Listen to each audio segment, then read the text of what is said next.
नमस्कार, मैं अक्षिता मौर्य स्वागत करती हूं आपका यूपी न्यूज 24/7 न्यूज चैनल पर।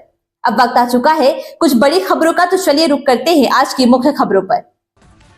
2025 से 26 के लिए अपना 8वां बजट पेश करते हुए वित्त मंत्री निर्मला सीतारमण ने कहा कि केंद्र सरकार अगले 3 सालों में सभी जिला अस्पतालों में डे केयर कैंसर सेंटर स्थापित करने की सुविधा प्रदान करेगी और इनमें से 200 केंद्र 2025 से 2026 में स्थापित किए जाएंगे। इसके साथ ही वित्त मंत्री ने कैंसर सहित अन्य गंभीर बीमारियों के इलाज के लिए प्रयोग किए जाने वाली 36 जीवन रक्षक दवाओं पर लगने वाले बुनियादी सीमा शुल्क को पूरी तरह से हटाने का प्रस्ताव किया है।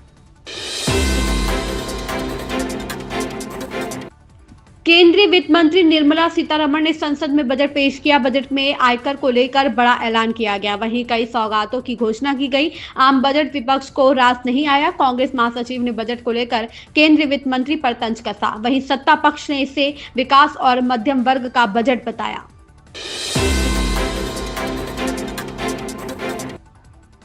लखनऊ अयोध्या नेशनल हाईवे पर लगातार 5वें दिन अयोध्या जाने वाले वाहनों पर रोक लगी है। शहर के निकट चौपुला तिराहे से वाहनों को बहराइच की ओर डाइवर्ट किया जा रहा है, लेकिन डाइवर्जन से रोजाना हजारों यात्रियों को दिक्कत हो रही है। उनको भी परेशानी हो रही है जिन्हें अयोध्या नहीं जाना है।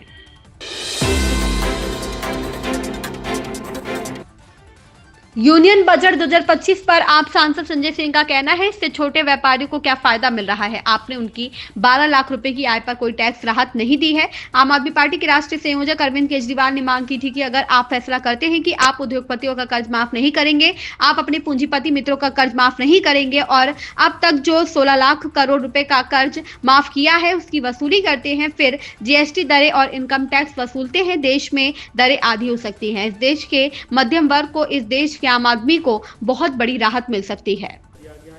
और भी बहुत सारी घोषणाएं हुई उसमें। देखिए, इससे जो छोटे व्यापारी हैं उनको क्या लाभ हो रहा है।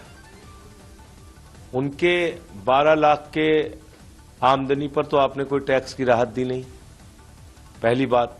दूसरी बात, आम आदमी पार्टी के राष्ट्रीय संयोजक केजरीवाल जी ने जो मांग की थी,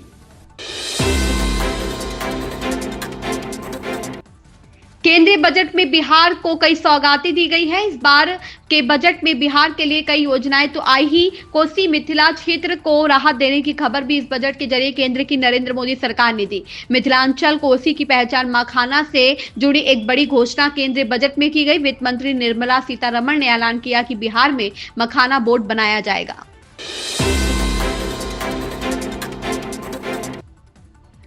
बजट भाषण से पहले महाकुंभ में भगदड़ को लेकर समाजवादी पार्टी के सांसदों ने हंगामा किया। समाजवादी पार्टी के राष्ट्रीय अध्यक्ष और सांसद अखिलेश के साथ सपा के सांसदों ने बजट भाषण से पहले हंगामा करते हुए महाकुंभ में भगदड़ पर चर्चा की मांग की। केंद्रीय बजट 2025 पर केंद्रीय मंत्री पीयूष गोयल का कहना है, नौकरी के ढेर सारे अवसर पैदा होंगे, हर सेक्टर में नौकरी के अवसर होंगे, अनुमान आएगा और हर सेक्टर अपनाएगा। चमड़ा और जूते में उन्होंने चमड़ा और फुटवेयर क्षेत्र के लिए जो प्रभावशाली विचार प्रस्तावित किए हैं, उनसे प्रत्यक्ष और अप्रत्यक्ष रूप से 22 लाख और नौकरियां पैदा की जा सकती हैं।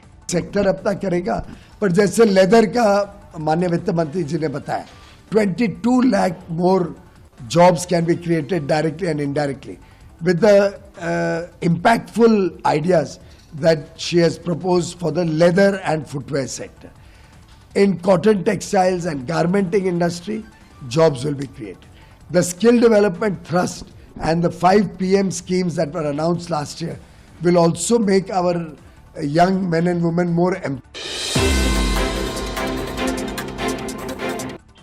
बसपा सुप्रीमो मायावती ने बजट पर कहा कि यह राजनीतिक स्वार्थ पूरा करने वाला बजट है। उन्होंने एक्स पर कहा कि देश में महंगाई, गरीबी और बेरोजगारी की जबरदस्त मार के साथ ही सड़क, पानी, शिक्षा, सुख शांति आदि की जरूरी बुनियादी सुविधाओं के अभाव के कारण लगभग 140 करोड़ की भारी जनसंख्या वाले भारत में लोगों का जीवन काफी त्रस्त है, जिसका केंद्रीय बजट के माध्यम से भी निवारण होना जरूरी है।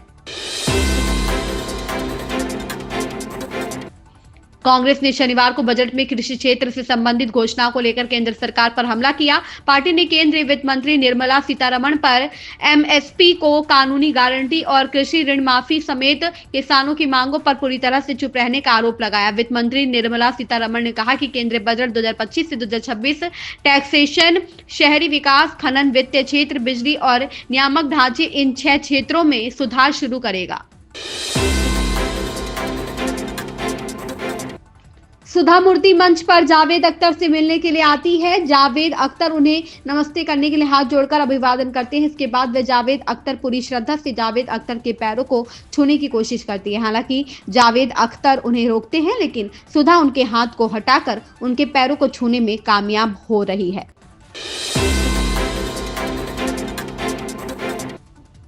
यूनियन बजट 2025 पर रक्षा मंत्री राजनाथ सिंह का कहना है, वित्त मंत्री निर्मला सीतारमण द्वारा पेश किया गया बजट विकसित भारत के सपने को साकार करने वाला बेहतरीन बजट है। इस बजट में समाज के सभी वर्गों का ख्याल रखा गया है। यह बजट है युवाओं, गरीबों, किसानों, महिलाओं और समाज के सभी वर्गों और क्षेत्रों के विकास को बढ़ावा देने जा रहा है। वित्त वर्ष 2025 से 2026 के बजट में रक्षा मंत्रालय को 6.81 लाख करोड़ रुपए से अधिक आवंटित किया गया है। हमारे प्रधानमंत्री मोदी जी का जो विकसित भारत का स्वप्न है, उसे साकार करने की दृष्टि से वित्त मंत्री श्रीमती निर्मला सीतारमण जी ने जो यह बजट प्रस्तुत किया है, यह अपने में शानदार बजट है। मैं इस बजट की भूरी भूरी प्रशंसा करता हूं और इस बजट में समाज के सभी वर्गों की चिंता की गई है। प्रियंका चतुर्वेदी ने कहा, यह मध्यम वर्ग की जीत है, खासतौर पर उनके 240 सीटों पर सिमटने के कारण। पिछले 10 वर्षों से मध्यम वर्ग की यह मांग थी कि आज उनकी बात सुनी गई है और इसलिए मैं इसका स्वागत करती हूं। दूसरी बात, बिहार सोच रहा होगा कि क्या यहां हर साल चुनाव हो सकते हैं।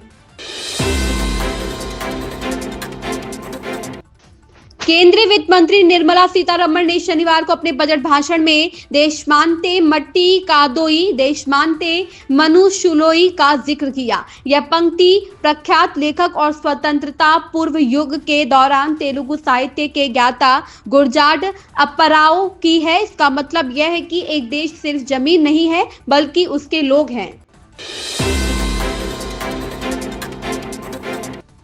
अमित शाह ने कहा कि गुजरात ने 10 वर्ष से अधिक सजा वाले मामलों में 92% से अधिक चार्जशीट समय पर दाखिल करने का सराहनीय कार्य किया है। उन्होंने कहा कि बचे हुए मामलों में अधिनियम में कोर्ट से अनुमति लेने के प्रावधान के उपयोग को सुनिश्चित करने की समीक्षा की जानी चाहिए।